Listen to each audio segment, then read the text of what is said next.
திருவிழாவுக்கு ஊர்க்காரங்க வந்து அழைச்சதுல இருந்து எனக்கு என்னவோ உறுத்தலாவே இருக்கு. அது அவர்கிட்ட எப்படி சொல்றதுன்னு தெரியல. சொன்னாலும் அவர் கேட்க மாட்டாரு. ஆனா எங்க அம்மா இது வரைக்கும் சொன்னது எதுவுமே நடக்காம இருந்ததே இல்ல. அந்த நோட்ல இருக்கிறத வெறும் எழுத்தா நான் பாக்கல. எங்க அம்மாவே எனக்கு நேர்ல வந்து சொல்றதான் பாக்குறேன்.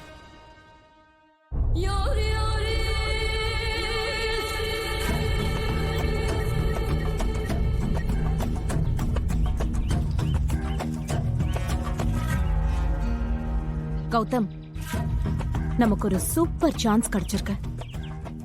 அத நம்ம மிஸ் பண்ணவே கூடாது. புரியுற மாதிரி விளக்கமா சொல்லு. இங்க எல்லாரும் முத்தூர் அம்மன் கோயிலுக்கு சித்திரை திருவிழாவுக்கு போறோம். அங்கதான் 2-3 நாள் இருப்போம். அங்க வச்சே திருவை முடிச்சிட்டா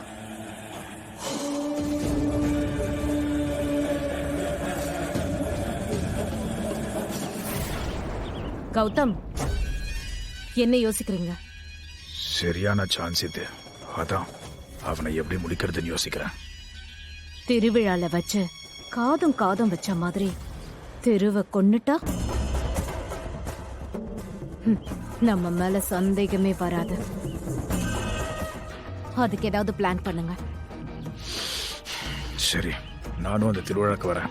உங்களுக்கு தெரியாம உங்க எல்லாரையும் ஃபாலோ பண்றேன். என்ன நடக்குதுன்னு எல்லாத்தையும் வாட்ச் பண்றேன். கண்டிப்பா ஒரு நல்ல சான்ஸ் கிடைக்கும். அந்த சான்ஸ் கிடைச்சதும் திரு அங்கேயே போட்டுறேன்.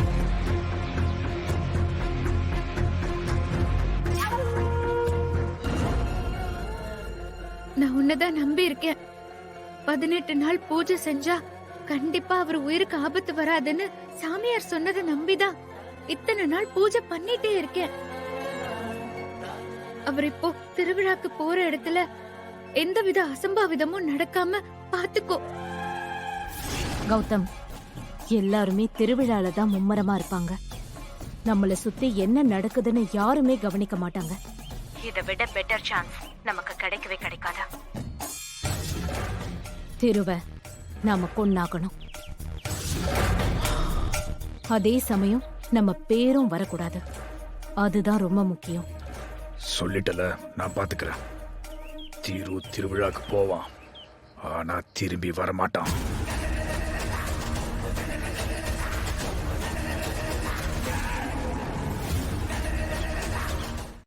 ஐயா, இந்த பரிவட்ட பிரச்சனை ஞாபகம் இருக்குல்ல?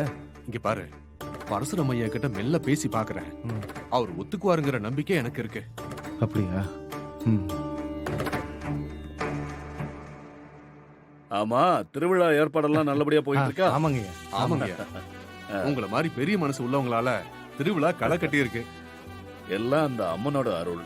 நம்ம கையில என்ன இருக்கு? ஐயா, அந்த பரிவட்டம் சம்பந்தமா அதான் நீங்க அன்னைக்கே சொல்லிட்டீங்களே, பரிவட்டம் என் குடும்பத்துக்கு தான். நீங்க வேற ரொம்ப கட்டாயப்படுத்திட்டீங்க. எங்க வீட்லயும் எல்லாரும் ஆசைப்பட்டாங்க. அதனாலதான் நான் ஒத்துக்கிட்டேன். உங்க ஆசைப்படியே நடக்கணும். ஆமாங்க ஐயா, சீக்கிரமே என் பேரனுக்கும் பேத்திக்கும் கல்யாணம் பண்ண போறோம். அப்பதான் நீங்க எங்க குடும்பத்துக்கு பரிவட்டம்னு சொன்னீங்க. எங்க மனசுக்கு ரொம்ப சந்தோஷமா இருந்துச்சு. ரொம்ப நல்ல சகுனம். சரி, அப்ப நாங்க கிளம்புறோம். சரிங்க. ஆ, நல்லது.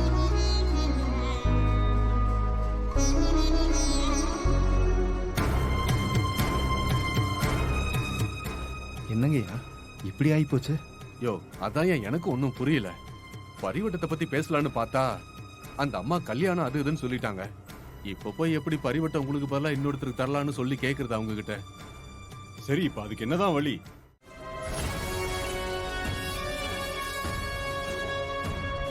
என்ன இங்க வந்து சாமி கும்பிட்டு இருக்க? இது இப்ப ரொம்ப முக்கியமா? அப்போ இங்க இருக்கிற வேலையெல்லாம் யார் செய்வா? வீடு பெருக்கணும், டீ போடணும், சமைக்கணும், இதெல்லாம் நாங்க செய்யணும். நீ இங்க ஹாயா உட்கார்ந்து சாமி கும்பிட்டு இருப்ப. என்ன அப்படி பாக்குற? இந்த பூஜையை ஏன் செய்யறேன்றதுக்காக எந்த காரணத்தையாவது சொல்லி இந்த வீட்டுக்காரங்களை நீ ஏமாத்திருக்கலாம். ஆனா நான் நம்ப மாட்டேன்.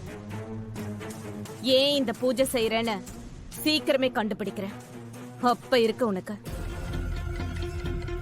உன்னை இந்த திருவிழாக்கு கூட்டிட்டு வரக்கூடாதுன்னு தான் நினைச்சேன். ஆனா நீயே எல்லார் கூடயும் தொத்திக்கிட்ட. வேலைக்காரின்றத மறந்துட்டு சும்மா திருக்கூடையும் திவ்யா கூடயும் சுத்திட்டு இருந்தேன்னு வச்சுக்கோ, நடக்கிறதே வேற. திருவும் திவ்யாவும் கல்யாணம் பண்ணிக்க போறாங்க. அவங்க 4 இடத்துக்கு தனியா போய் சந்தோஷமா இருக்கணும்னு நினைப்பாங்க. வால் மாதிரி அவங்க கூடவே போய் அவங்கள ஏதாவது டிஸ்டர்ப் பண்ணிட்டு இருந்தேன்னா அப்புறம் வாலை ஒட்ட நறுக்கிடுவேன். புரியுதா?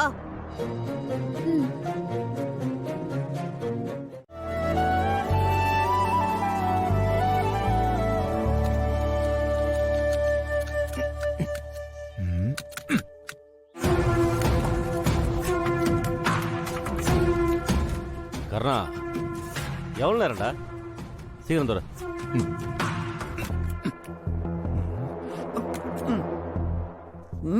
இதெல்லாம் பொம்பளைங்க விஷயம், நான் பாத்துக்கிறேன். நீ கொஞ்சம் தள்ளு. ஐயோ. திறந்துச்சு. என்ன என்னாச்சு?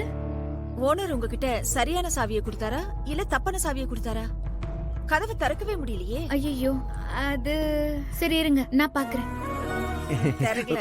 கொடுங்க, நான் திறந்து பாக்குறேன். டோரை விட சாவி பெருசா இருக்கு. நீ தர.